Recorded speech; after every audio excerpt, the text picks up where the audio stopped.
everything turned to shit. That's just the motivation I needed to go ahead and start welding this thing and slide this chassis forward.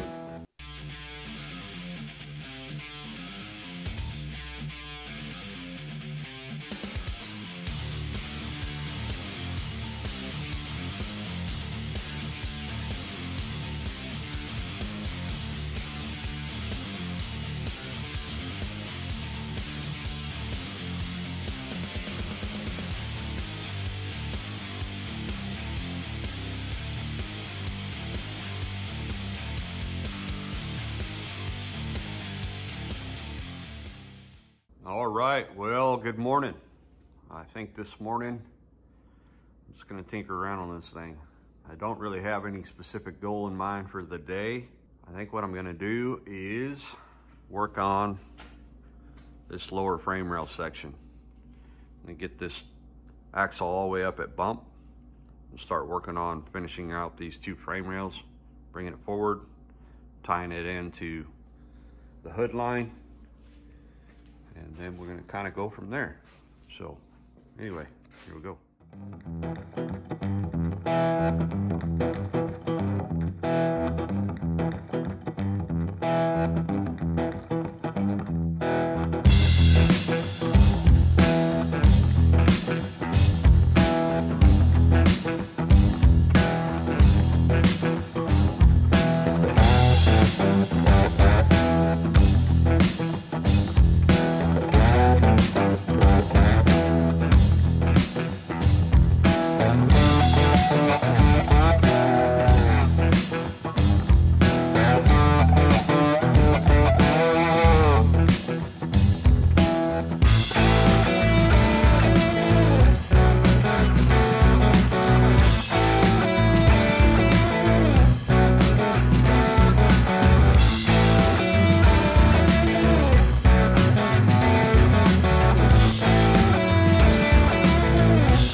The next morning, I did not get a whole lot of footage, a whole lot of content of what I did yesterday. I was in the middle of pretty deep thought trying to figure out this front end, and I let the battery run out on the GoPro, so it didn't capture half of what I did, not even maybe a quarter of what I did, but I had to really concentrate on this front end and do a whole bunch of figuring, which is what this whole thing's about, is a whole bunch of figuring. I really wanted to address these lower frame rails, figure out what and how. I kind of had a picture in my mind of how I wanted to make it work and what I needed to do to make it work. Long story short is this is sort of what I came up with. If you guys have been following Kevin Jones at all, you'll know that on Stryker 3, we originally had these frame tubes kind of right in here where this S-bend is. We had them quite a bit shorter, so they didn't rise up as much here. So they were more down in this area. If you can picture it, they kind of were right here. That bend was kind of right here. And not only were those bends right in there, but these S tubes were rotated inward. So they would start back in there and then they'd rotate inward this way, making these frame sections narrower in here. And see how I can best try to explain this, but that is not an issue. What it would do, it would tighten up the frame tubes to the engine blocks. So in other words, the distance on the standoffs for these motor mounts would be shorter because the tube that you're mounting the motor mount tubes to would have been rotated inward this way, which is originally how we designed the chassis. What we figured out with Kevin's is that we didn't have enough rise in this S-bend to clear the axle, the amount of bump that we needed, or the amount of up travel that we needed for the front axle, number one. Number two, we needed a window for this upper link to be able to rise up higher, because this upper link's got to be mounted so high to clear the pinion and the drive shaft, because on these high pinion 9s or 10s, whatever you want to call them, that drive shaft just comes out way high, and it presents a lot of problems as far as packaging. And that's part of the deal, is doing the dance around all the components and packaging everything. And really the front end is the most challenging, because your engine, your oil pan, your drive shaft, your steering, your high pinion, and that's where, you know, the innovation and the changes in the chassis are taking place, and it's evolving for me and in this design. So getting back to the frame rails, because I kind of got off on a tangent, these being rotated inward would work perfectly if you wanted to run custom over the top headers. And what I mean by custom over the top headers is, on the headers, instead of these primary tubes coming out of the engine, or coming out of the head and sort of turning downward and sweeping back, they would turn upward and come up like this. And what that would do is provide frame rail clearance right in this area, because the frame rail on the chassis would be, you know, sort of in here. However, what I really wanted to do with this chassis is see if I could run off-the-shelf headers. And I think I've been successful in that, but with that comes a consequence on the other end of it, which is these lower frame tubes and clearance for other components. In this particular example would be shocks. So with these tubes rotated outward, the way they are, if you were to picture the tubing coming straight off of here like this, that tubing would be, the tubing would be coming straight this way. And if I have a shock mounted here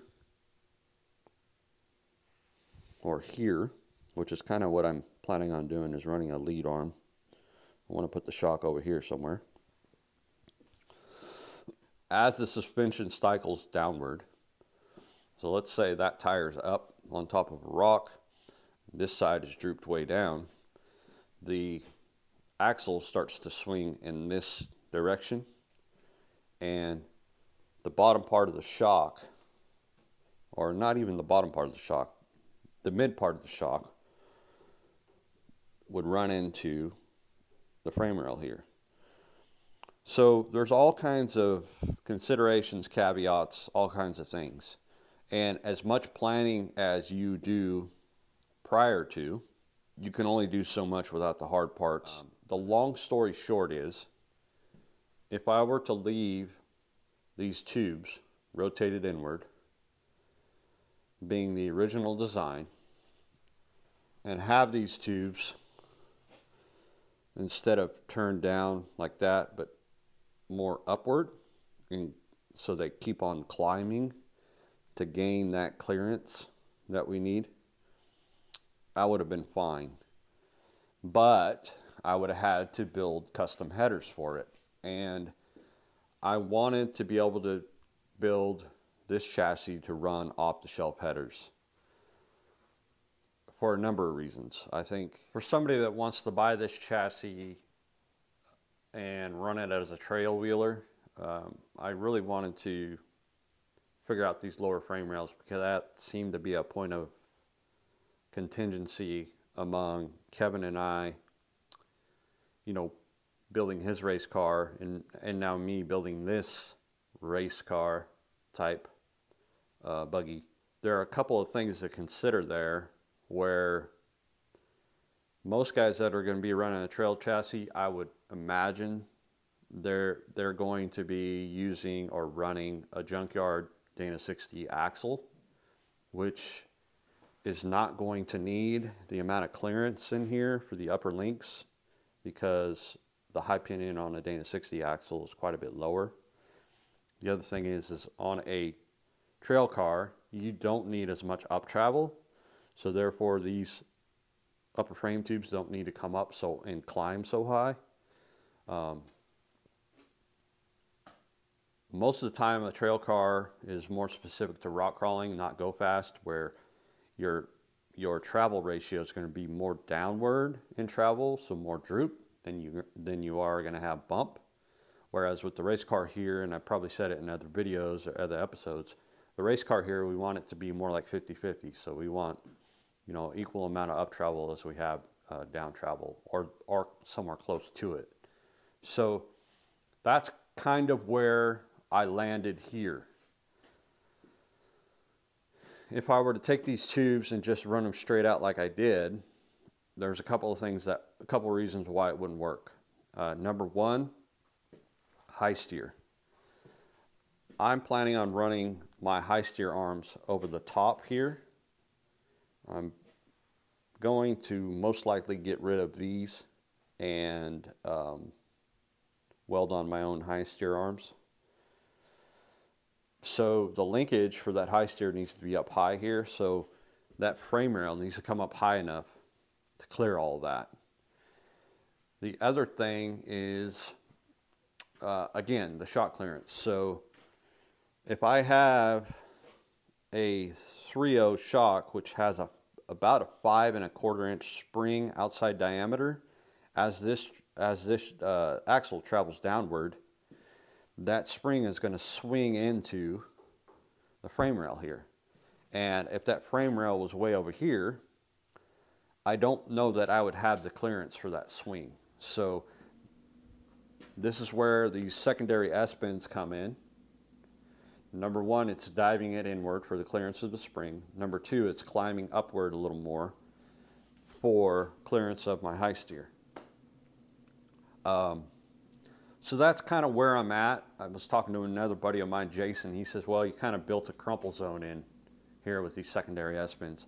And I'm a little bit concerned, but I'm not, about this lower section of the frame rail being stout enough for everything. However, if you look at the lacing or the bracing that's going to come in here, and a good example is my buggy over here. Right now, the only thing that's on this chassis is this tube. It's kind of mocked in place, and then these nose tubes that continue down as the frame rail. But what you don't see after we get that stuff solidified is these lacing, well, I call them bracing tubes, but some people call them lacing tubes. You got this tube coming up. You got a cross tube that's removable right here. This tube right here is removable, so you can pull the engine out. Then on top of that, you've got, let's see if we got some room here. You've got these downward tubes that go down here. There's another one that comes down and goes to here. And then there's tubes that go across. There's all kinds of bracing that is going to reinforce this lower frame rail section and these bends in the lower frame rail section. So consider that as well. One of the things that I was sitting around and hem-hawing and trying to figure on yesterday was, and this is part of this whole deal, I mean, I can't express this enough. There's a lot of times when I just sit here and stare at this thing and try to think 4 or 5 steps ahead. So let's just picture this. If I haven't lost you guys all by now, and you're still watching, good for you, because I'm sort of just rambling. But if we picture, we have enough clearance in here now to mount the shock. We have enough rise in this tube to clear our frame rail. Awesome. This is all working the way we want it. But what do we have to do after that? What other component do we have to put in here after that? A bump stop. Well, where's the bump stop going to mount? Well, you want your bump stop as far out on the axle as possible so that it doesn't work as a pivot point. So where am I going to mount the bump stop and how am I going to mount it? Well, the bump can is going to have to be mounted over here, which is cantilevered out from this main frame tube. You know, I mean, am I going to be able to do it? Yes. Will I get it figured out? Yes, not a problem. But these are all considerations that, you know, so if this frame rail is that far inside, these are all considerations that I've got to, you know, take into account. So there's just a lot going on here. I think what I'm going to end up doing today is getting these tubes rotated and leveled out and kind of in place where I want them. I need to drill out my plug holes in here for the plug welds. And then what I think I'm going to do is I'm not going to really do anything as far as this junction here is concerned. I'm not trimming any of that out. I'll probably just temporarily tack it in place, get these sort of squared up. I think I'm going to put a temporary brace across the top of here, and I'm going to pull one of these 16-inch shocks off of the buggy and just temporarily mount it on here and just see what it does as far as travel is concerned. I don't want that upper shock mount to be above the hood line. If I can fit a 16 in here, that would be awesome. I'll most likely have to put the 16 somewhere in here, just because of the length. If I do a true leading arm, which would be mounted somewhere down in here, I don't think I'll need a 16. A 14 might work. So before I go and buy those, I'm going to use the 16s I have. And granted, they're not the 3.0s and the spring diameter is not the same. But before I go and buy those, I'm going to use those and just mock things up with those and see what kind of clearances I have and how things react. Anyway, so that's where I'm going today. And this is kind of a hodgepodge of an episode, but this is a build vlog, and this is what you go through as a builder. So anyway, all right, here we go.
All right, so I've got this thing all sort of tacked in place. I've got my hood line tacked in place. I haven't solidified anything there yet, obviously. It's all mock-up yet. And I think what I'm gonna do is I was gonna pull a shock off of the crawler. Those are 16s. However, I looked up the shock specs, and a 16-inch shock completely collapsed is 27.31 inches. Completely drooped out or expanded is 43.06. 14-inch shock completely collapsed, 24.56. And then 38.56 completely drooped out. So, or expanded.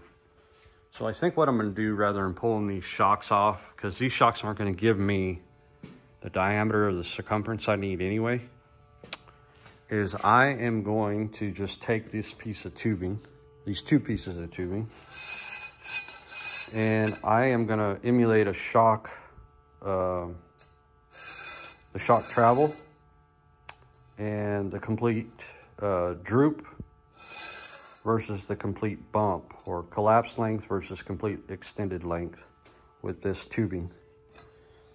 And I'm just going to make some temporary temporary mounts on the front end here. I'm going to attach it to both the top of the link mount area here and the top of the link over here to emulate a lead arm.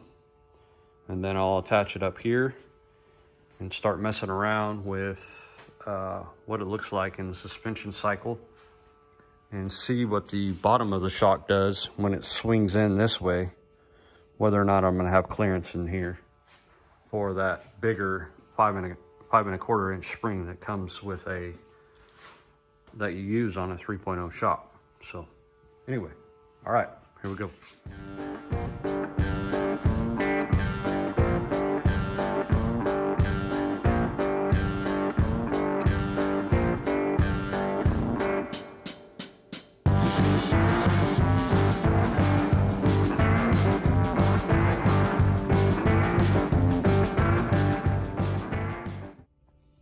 Okay, this is what we got.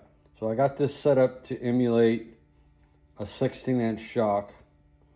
So right here, it's at the collapsed length, which is 27.31.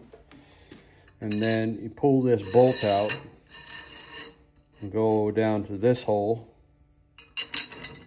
That would be the extended length, which is about 43 inches. So what I'm gonna do is I'm going to take this temporary cross tube, position it based on wherever I want to put my lower mounts. So I'll do a lower mount here, somewhere in this area,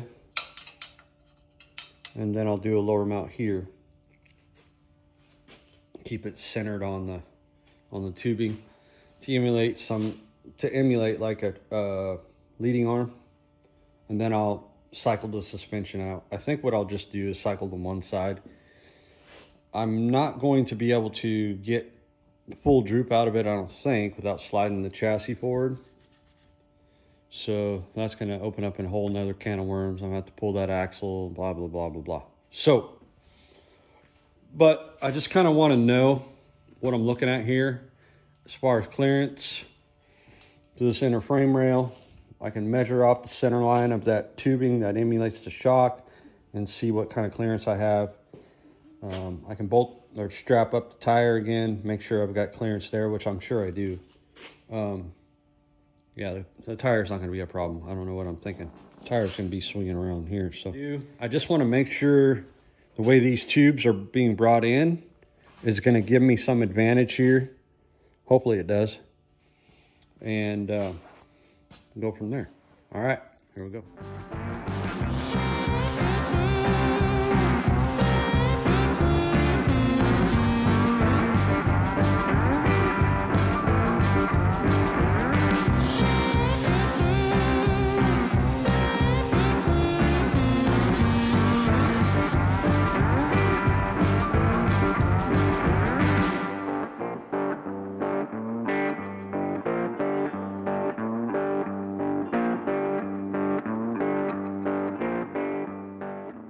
All right, well, hopefully you can see what I did there. So I've got the shock at full bump, or what we're calling our shock at full bump. And I've mounted right here kind of emulating a lead arm, and it is right close to the weld bung on the link. And then I've got it mounted up here as far, keeping it underneath what would be the hood line, and it's leaning back quite a bit. It's leaning back probably more than I want it to. So the other thing it's doing is it's past vertical this way. I'm going to put a plumb or a angle finder on it. I need to slide it this way. The problem is you got to keep in mind here is that if there is a 5-inch spring here, then I need to be concerned with it running into this frame rail here at full droop, and that's why I'm doing all this. I'm gonna let this extend out. I'm gonna drop the axle down. I'm gonna see how far the axle swings in this way as this side droops out. The other thing I'm going to do is I'm going to do another temporary mount right here over what would be the link mount and see what kind of angles I get with that as well. Just testing this out, testing the theory. You know, a 16-inch shock might be more travel than I need, but this is how you figure that out. You know, do I need to buy a 14 or a 16? I don't know. Right now it's already looking like a 14 is going to be more than enough, simply because of the length. I don't know if I'm going to be able to utilize the length of the 16 and package it correctly at full bump. And my main thing is I want to keep it below the hood line. You'll see a lot of guys have their shock mounts up above the hood line, which there's nothing wrong with that. I just don't prefer, I prefer not to do it that way. Yeah. So I already can tell you this needs to be, the upper part of the shock needs to be slid in more, or needs to go in more. But that might be an issue when we go to droop this out. So I'm going to go ahead and try that, and we'll see. The other thing that might be an issue is because this tubing doesn't have the spherical joints or the Heim joints like a regular shock does. When I go to swing this out, it's gonna want to twist and deflect in those holes that I made. So I might need to elongate those holes and make them bigger. These are 3/8 bolts. I need to make them like a 1/2 inch or something like that, just to emulate the twisting that a regular Heim or spherical joint would do in the bottom of a shock. So this is the kind of stuff I geek out on. I really want to do all my homework before I purchase shocks, and I want to make sure that they're going to work for me. So anyway, here we go.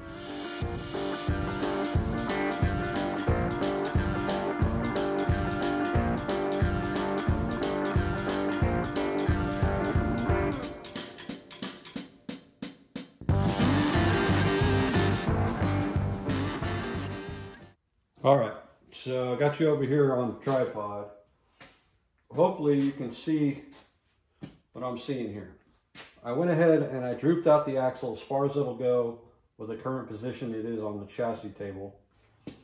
We have the lower on our mock-up 16-inch shock mounted just over the link mount, just inside of the link mount, not on top of the axle tube, just back of the axle tube. And you can see right here, this right here is the spring, the slider for the 3.5-inch shock for the rears. So it's going to be the same. This outside diameter represents about the outside diameter of the spring. It is right at 5 1/4. And if I center this up by eye, I've got clearance here from the frame rail right here. There's just barely enough clearance. However, this is not fully drooped out to the actual extended length of the shock. I still have another,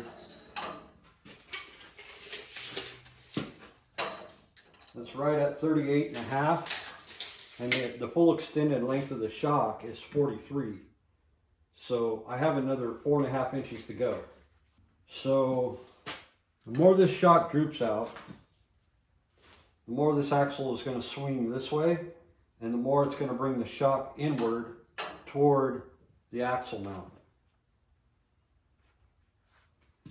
So herein lies that problem with a longer shock like this. Number one, can I utilize all this travel? Yes, maybe I could if it was mounted this direction, or if it was mounted this way, and I had enough clearance between the frame rail. However, I'm not 100% sure that's the direction I want to go. To really truly know, I need to droop this thing out to the exact full limit length of the shock. The shock's going to be limited with the limit strap, but I need to droop it all the way out just to see.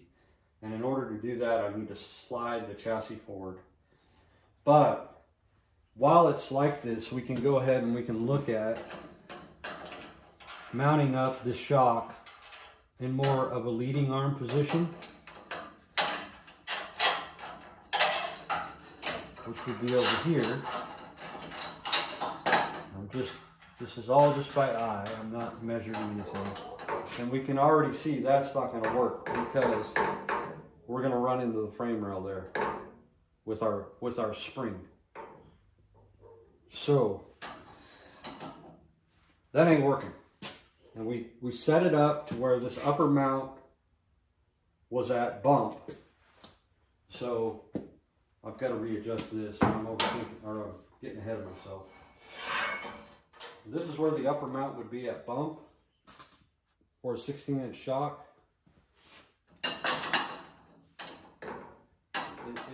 It's just not going to work. Not going to work. And you might say, well, why don't you take your lowers and spread them out more? Well, if I do that, then I'm going to have a problem with steering angle. I'm not going to get all the steering angle I want. Our best bet to make a 16-inch shock, if I were to make it, I know it's not going to work in this position at all, is here.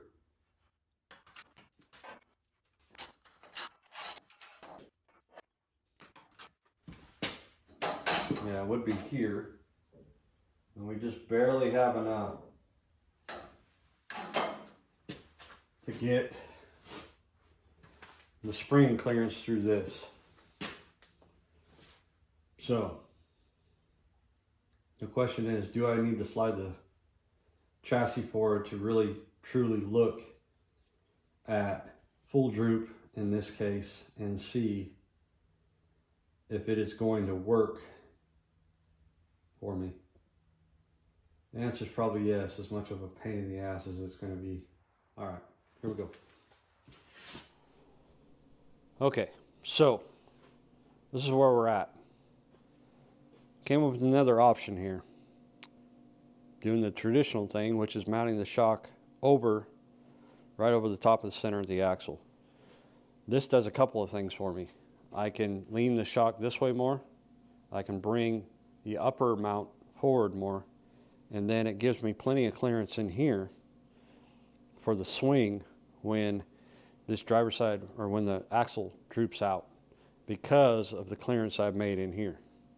So, and this is probably where I'm gonna lose a lot of you guys. I'm gonna go ahead and record my angles, my shock angles, mounted in the 3 different positions, both the sweep back angle here and this angle here, and see approximately how those angles change, and talk to some guys, get some help on shock mount, shock angles, and things like that, and see what's going to be my best option. I'm going to go ahead and record that. You guys might want to jump off of here if this doesn't interest you, but for me, this is all part of my homework. And not only am I going to do that, I'm going to go ahead and make another mock-up shock in a 14-inch length and try to emulate that. Now, all that being said, I'm only going to be able to get as much droop as the chassis table allows. So I already know for a fact where this shock was positioned before, I still had another 3.5 inches of droop that would represent full droop, and you know, clearance in between the spring and the frame rail. So what I really would like to do, I need to move this chassis up again, but since I've got a bunch of this stuff back here just temporarily tacked in, after I change this tail section up, after I shorten up the wheelbase, this is just tacked in, it's in mock-up. I need to do a bunch more finish welding, or at least tack it in a little bit more solid before I start moving things around again. So I don't want to mess with sliding the chassis forward. So anyway, all right, here we go. If you guys stick with me through till the end of this, there might be something special in there for you. I might have an announcement. So, all right, here we go. Okay, so now we are mounted with our 16-inch shock over the top of the axle. And I've got this thing, the upper slid forward as far as it can go. Go ahead and make marks up here for reference. So our angle this way is 20 degrees.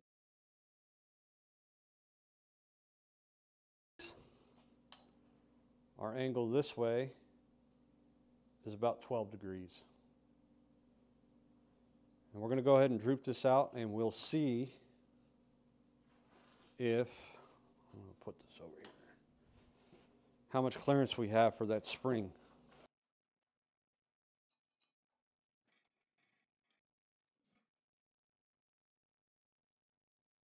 All right, so that's completely drooped out.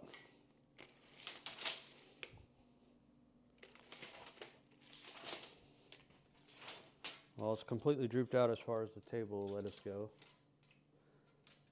And that's at 38 and a half inch. So it's still got 3.5, 4 inches to go. I'm going to put the slider on here and see how much clearance I have.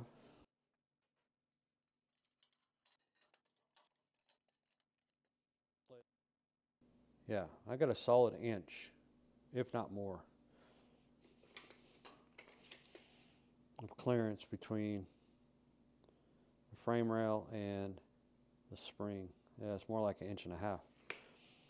So that looks good right there. So we'll move the upper back to this middle position.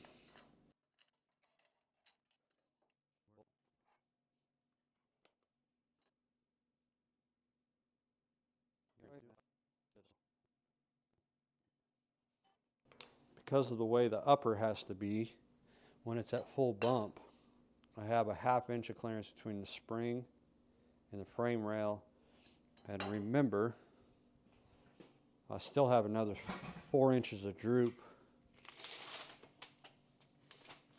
Easily another 4 inches of droop. Yeah, 4.5 inches of droop yet.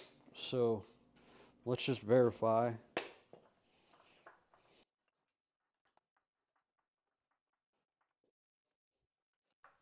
There you go. So that's full bump.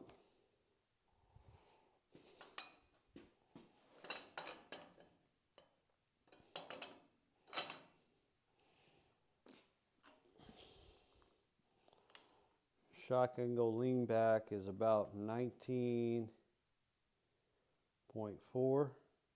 It's about 19 there. Lean inward is about 12.5. More of a lead arm position.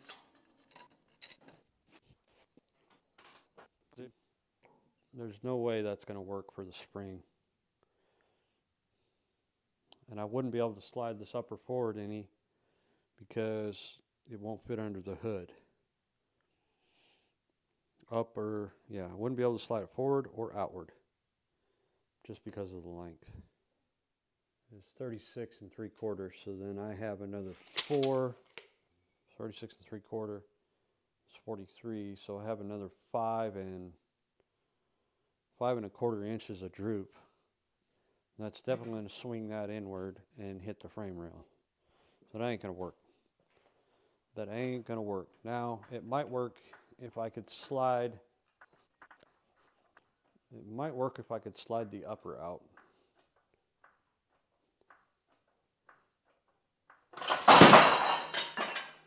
Perfect. Cocksucker. Well, everything turned to shit. So I'm calling it a day. If you stuck around to watch the end of this video, so the first person that comments what my very first rock crawler was, it would be even better if you could produce a make and model, a year, all the details you can. You're gonna have to research it. Probably need to get on Instagram at Tech1Fab to figure that out. First person that can give me those details in a comment below will get a free hat. I'm calling it a day. That's just the motivation I needed to go ahead and start welding this thing and slide this chassis forward. I was making progress, but had to come to an end. It's Sunday anyway. Thanks for watching, you guys. Please like, subscribe, share. See you next time.